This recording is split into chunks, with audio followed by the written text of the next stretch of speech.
Today we begin the holy season of Lent. It is a season without bells, without glorias, without hallelujah. It's a time of waiting patiently. It's also a time to reflect on some of the challenges that life has to offer. And it's one of the times in the church calendar where it's okay to lament. It's okay to be solemn. It's okay to feel not joyous all the time. Yeah. Jesus is spending 40 days alone in the desert. It is very dark, very hot during the day, very cold at night. No one is around him. There is no food. But he endures. At the end, he will be tempted. He will be tempted 3 times. And he will pass all of those tests. I read the gospel this week with Darrell, and in a way, thought about myself. Take care not to perform righteous deeds in order for people to see them. Lord knows all of you have seen my Facebook, except for Donna, who doesn't have a Facebook. But I think that's a little bit different. When we do share who we are and what we do on Facebook, if it's done for the right reasons, if it's done to bring people to church, if it's done to make people think about their own lives, their own changes, their own world. When you pray, do not be like the hypocrites who love to stand and pray in the synagogues. When you pray, go to your inner room, close the door, and pray to your Father in secret. Nancy and I have a ritual every morning for breakfast.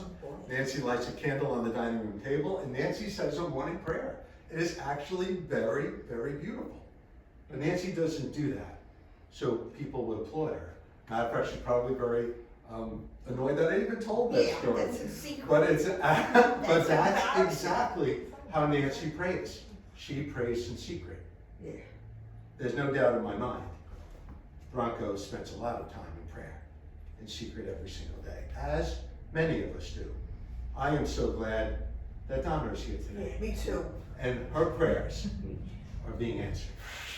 They claim that Ash Wednesday is a time where you're supposed to mark yourself, and we will be all marked with the sign of Christ, and then make some provisions to give things up. I'm not a big fan of that, but there was a beautiful story that I want to share with you today. It was, I won't say what it was. I gave up being a Catholic a long time ago. I still go to church, but it's a pretty modern urban church that welcomes LGBT folks and doesn't give me lectures on birth control.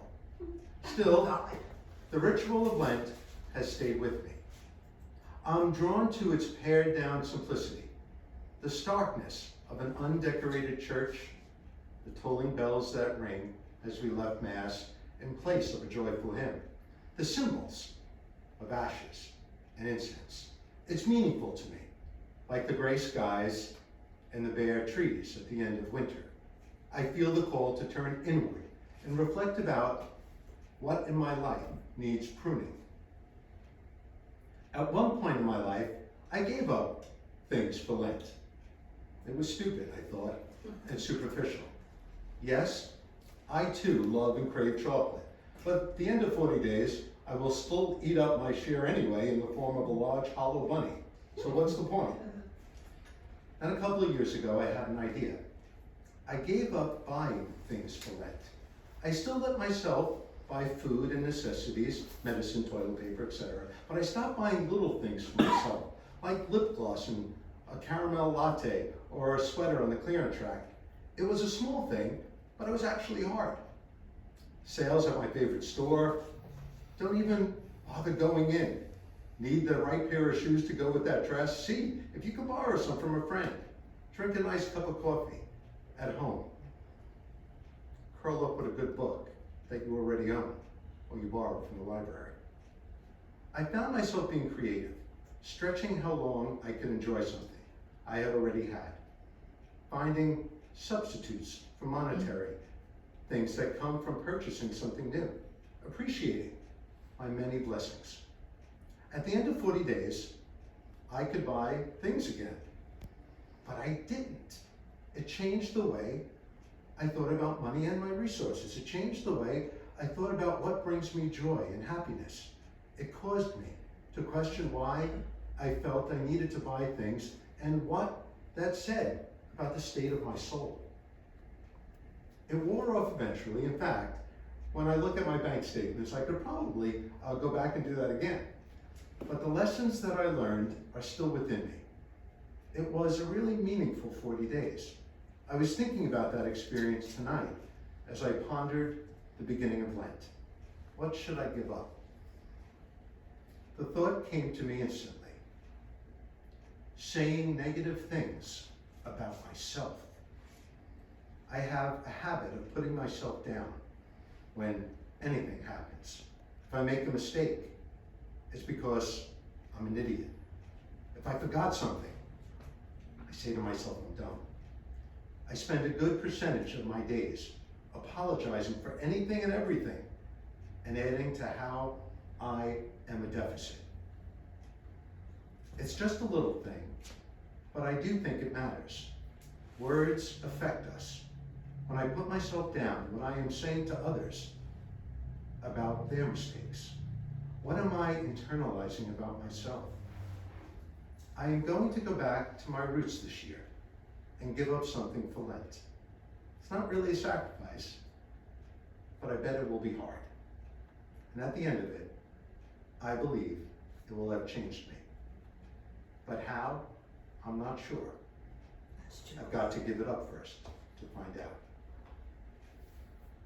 The story hit me for many reasons. It hit me because everyone in this chapel has gone through such amazing transformations. Some very, very hard and challenging, and some very beautiful. On this beautiful morning of Ash Wednesday that I was running around giving ashes out, I had an early morning text from my old police partner, Donald, who sent me a text of Candace's wedding on Vimeo. Did I say that right? An hour later, Candace sent me the same clip. And I'm hearing my own voice narrate a beautiful and amazing day of two people starting a life together. And of course, I'm thinking about Sunday, spending the day with Bronco in a beautiful church where he got married. And thinking about those 40 plus years of faith and love and hope. The book I was going to use to do the homily today is a beautiful book. It's called LENT for a Son.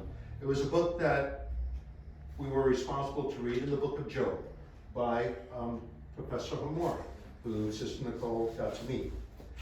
It's a story, very sad story, with a happy ending as well, of a man who, well, I'll read the first page.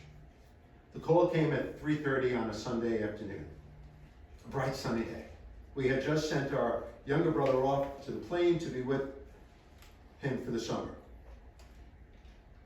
Mr. Wolfenstore, yes. Is this Eric's father? Yes. Mr. Wolfenstore, I must give you some bad news. Yes. Eric has been in a climbing accident in the mountains. Yes, serious? Mr. Wolfenstore, I must tell you, Eric is dead. Silence. Mr. Wolfenstore, are you there? You must come at once. I'm afraid your son is dead. The story is called A Lament for a Son. Losing a spouse, traumatic beyond belief.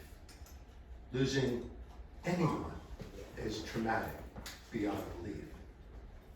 But he shares his story after 14 years. It took him to write down the words. 14 years. And this is how the book ends.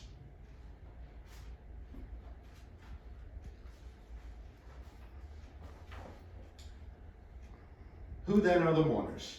The mourners are those who have caught a glimpse of God's new day, who ache with all their being for that day's coming, and who break out into tears when confronted with its absence.